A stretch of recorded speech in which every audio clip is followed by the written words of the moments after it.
Om Shanti.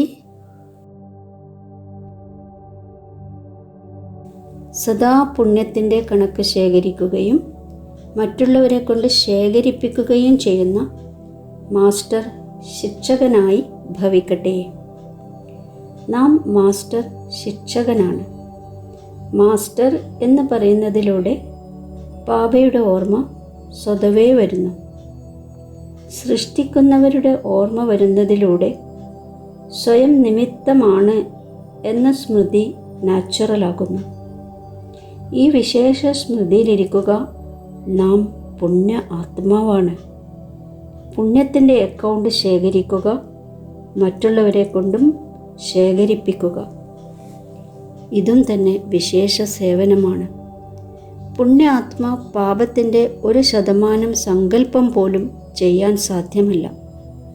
Master ശിക്ഷകൻ എന്നാൽ സദാ പുണ്യത്തിൻ്റെ account ശേഖരിക്കുകയും ശേഖരിപ്പിക്കുകയും ചെയ്യുന്ന ബാബ സമാനമായ ആത്മാവാണ്. ഓം ശാന്തി.